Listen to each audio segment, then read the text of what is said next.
Assalamualaikum warahmatullahi wabarakatuh. Waalaikumsalam warahmatullahi wabarakatuh. Salam berkemajuan dari LPPM Universitas Muhammadiyah Jakarta. Selamat bertemu kembali dengan kami berdua, dengan Dr. Triyuni Indrawati dan saya Lucy Andriani. Kali ini kita akan membicarakan hal yang luar biasa, capaian akademik yang luar biasa dari salah satu dosen yang ada di Universitas Muhammadiyah Jakarta.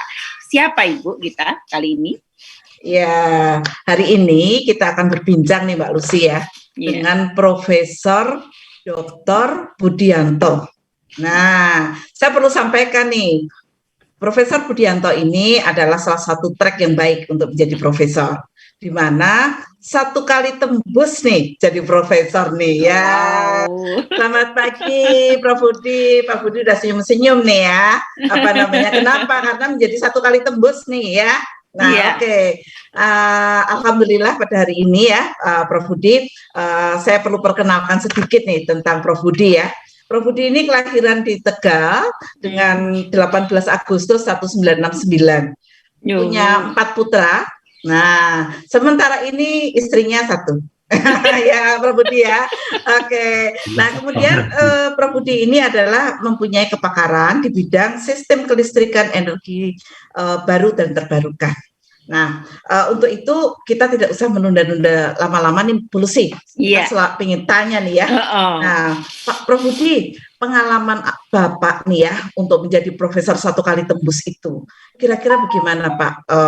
Coba kita sampaikan supaya para pemirsa juga terinspirasi dan termotivasi. Silakan Prof Budi. Baik, Assalamualaikum warahmatullahi wabarakatuh. Waalaikumsalam. Alhamdulillah, wala haula wala quwata illa billah. Terima kasih pada kesempatan hari ini kita akan berbagi ilmu, ya sharing-sharing sedikit lah, mungkin ada beberapa pengalaman yang bisa dimanfaatkan untuk teman-teman, untuk pengurusan guru besar ini. Sekalipun mungkin banyak yang sudah diberikan oleh teman yang lain ya, yang lebih mumpuni, namun mungkin barangkali ada sedikit lah yang bisa berguna untuk teman-teman. Kepengurusan saya alhamdulillah memang satu kali tembus, tapi bukan karena berarti saya itu hebat. Mungkin Allah saja memberi jalannya yang lebih mudah gitu aja. Kedua, memang saya tadinya sih terus terang bahwa untuk kepengurusan guru besar itu ada beberapa kadang-kadang karena termotivasi kemudian sering ditanya-tanya. Salah satunya juga Ibu Dr. Triyuni juga yang sering ayo diurus ke itu guru besarmu gitu. Nah, tadinya saya juga udah nanti aja lah gitu. Karena saya merasa bahwa mungkin publikasi saya tadinya saya masih untuk syarat utama ya. Saya pengen misalkan saya meningkatkan untuk tahap untuk Q2 atau Q1 karena saya waktu itu punya 3 ternyata udah Q2 juga.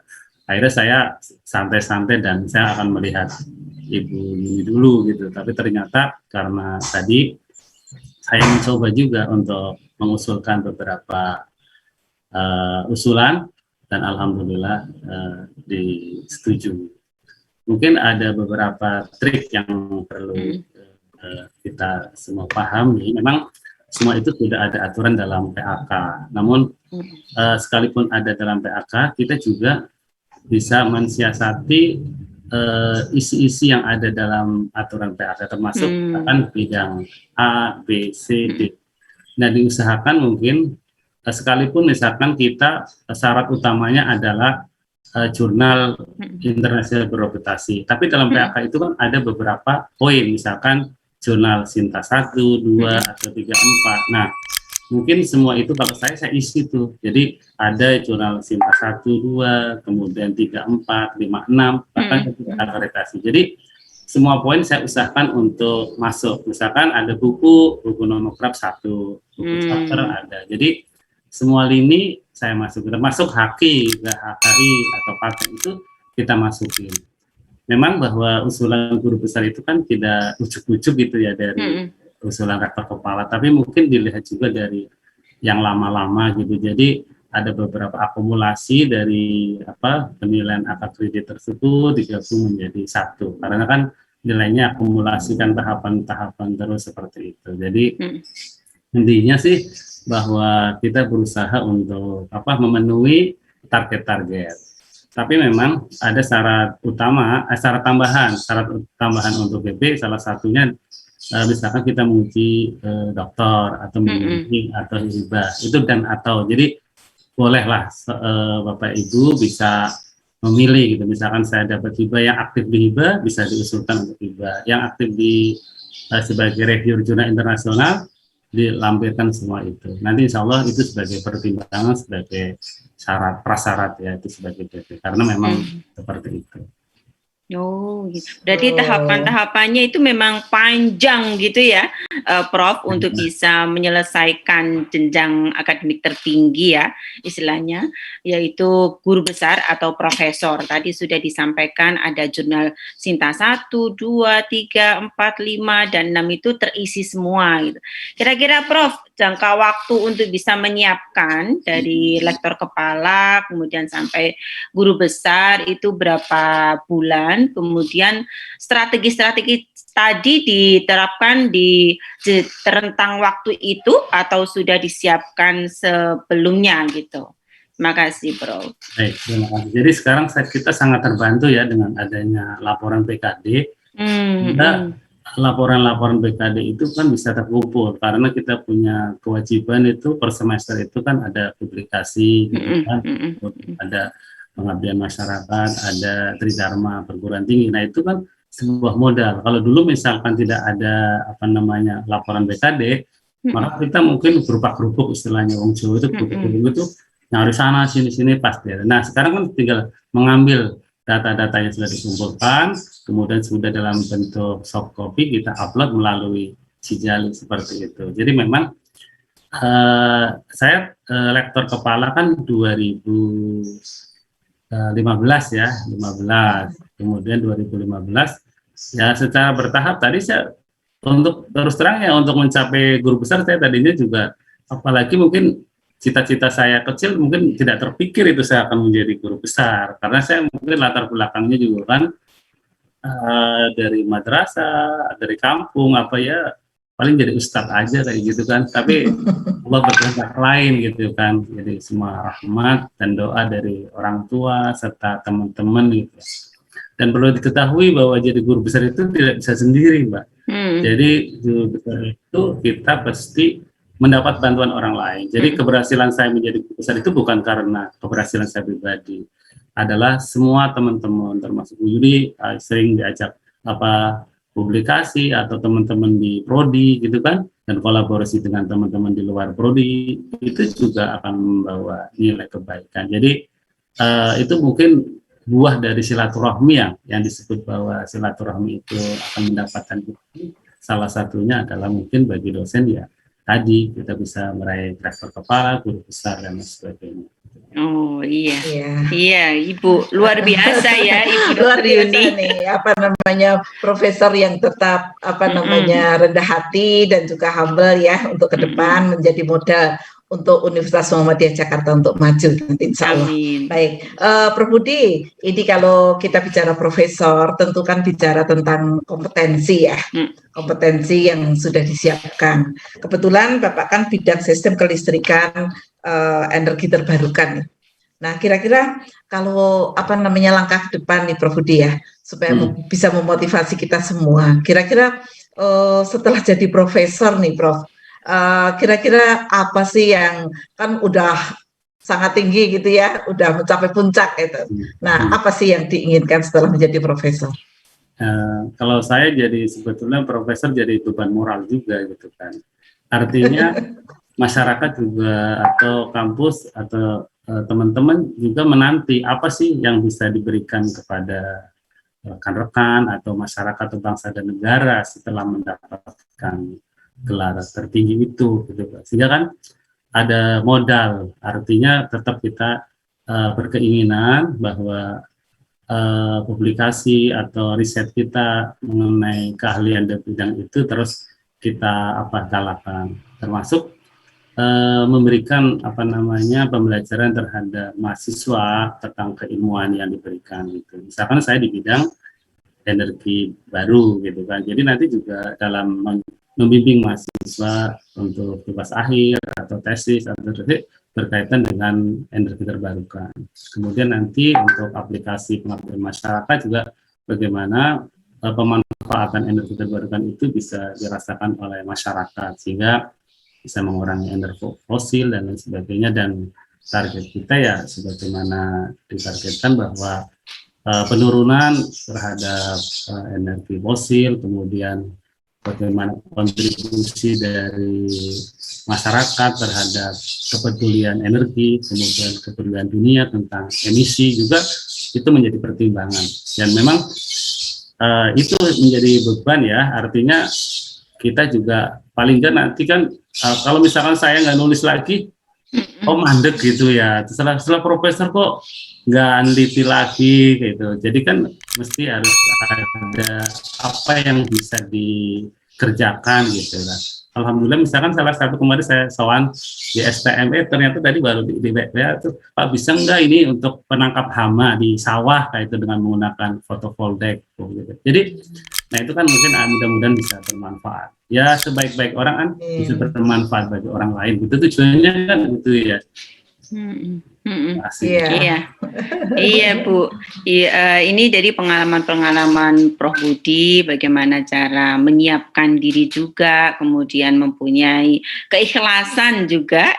Saya melihat itu luar biasa untuk bisa memanfaatkan ilmunya, ya, untuk bisa bermanfaat bagi sesama. Tadi informasi Prof Budi tentang pengembangan energi terbarukan itu kan sudah dinanti masyarakat Indonesia, kiranya seperti itu, dan menjadi ilmu yang memang ditunggu baik oleh pemerintah sendiri maupun khalayak umum, karena kan yang namanya energi yang dari fosil lambat laun juga akan habis. Prof, bagaimana nih dengan kami ini? Apa yang perlu Prof sampaikan kepada kami nih yang para muda-muda ini? Kalau sebentar lagi kan akan menyusul sebelah Prof Budi itu ada Prof Yuni lah. Kami nih yang generasi di bawahnya untuk bisa menyiapkan diri menghadapi tantangan ke depan, baik sisi administratif maupun sisi apapun yang digunakan untuk capaian guru besar ke depan. Kan syaratnya tambah tahun, tambah berat mungkin kali ya. Gimana Prof? Motivasi yang bisa Prof sampaikan ke kita yang muda ini? Ya intinya sih biasanya begini, karena energi itu kan, radiasi itu kan menular gitu ya. Saya juga kalau misalkan, jadi tergantung, benar kata dalam suatu hadis itu kan bahwa manusia itu tergantung temannya gitu. Jadi kalau temannya baik itu ikut baik-baik juga. Dan juga misalkan saya bergaul dengan Bu Yuni ikut baik karena peneliti dan sebagainya, saya berfungsi juga begitu. Nah saya juga tadinya seperti itu. Salah satu tadinya kan saya termotivasi oleh asesor gitu. Asesor tuh muda-muda sudah doktor. Akhirnya alhamdulillah saya doktor. Kemudian saya kadang-kadang diundang ngikutin pengukuhan guru besar. Di situ juga termotivasi, maksudnya saya terenyuh kayak gitu. Mudah-mudahan saya bisa ngikutin seperti itu, gitu kan.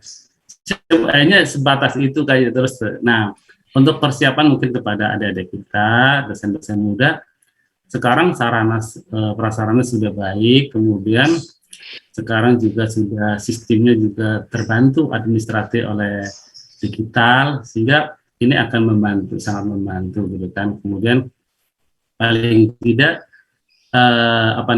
memang harus punya niat ya gitu kan. Tadi salah satu karena sudah mendapatkan cerdos gitu kan, dia punya kewajiban itu, dan sangat dibantu oleh LPPM karena LPPM banyak memberikan bantuan penelitian ya, yang dimana sebetulnya outputnya dari penelitian adalah jurnal atau publikasi. Nah itu sebetulnya kalau misalkan dia banyak hibah tapi tidak ada publikasi itu kita bertanyakan. Jadi dengan adanya hibah itu ya otomatis insya Allah lebih cepat. Itu sebenarnya pemerintah itu mengapresiasinya seperti itu untuk membantu itu gitu kan.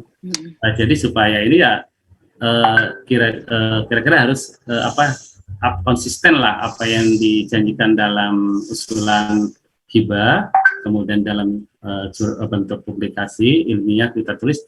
Nah itu kan nanti dikumpulin satu demi satu.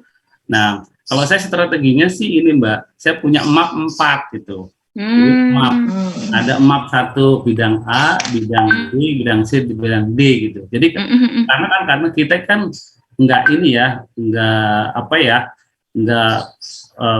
fokus pada itu. Jadi taruh dulu nih map A, B, C. Misalkan saya ada surat tugas dari Bu Yuni, misalkan untuk ini review saya masukin. Nanti kan dipilihin gitu ya. Nah, apalagi sekarang sudah menggunakan kita tinggal bikin folder-folder aja tuh Mbak. Folder bidang A, bidang B, bidang C, bidang D. Nah itu nanti tinggal memasukin aja kalau misalnya itu diperlukan untuk usulan guru besar. Nah salah satunya mungkin semangat ya. Salah satu menjadi penyemangat mungkin itu tadi mungkin akan ada penghargaan juga dari pemerintah, ada tunjangan profesi, ada tunjangan penghargaan itu mungkin akan diberikan. Walaupun ya kita tidak usah berharap ke sananya. Yang penting kalau saya pribadi sih jalanin saja seperti itu dan tidak usah ngoyo gitu ya. Ya berusaha dan berdoa. Tidak lupa berdoa lah. Itu juga salah satu usaha juga gitu ya. Berdoa untuk dimudahkan dalam segala urusan. Amin. Jadi, amin ya Allah. Mbak Lucy ini jadi profesor yang ustadz juga ya. Iya. Salah satu kader Muhammadiyah yang baik ya, insya Allah bisa menyejukkan kita semua di dalam proses melembagakan UMJ ke depan. Nah, Prof Budi, sedikit lagi nih Bu Lucy ya, saya melihat dari profilnya Prof Budi itu adalah menjadi ya 5 besar lah untuk 5 sampai 10 besar untuk peneliti di Sinta Universitas Muhammadiyah Jakarta.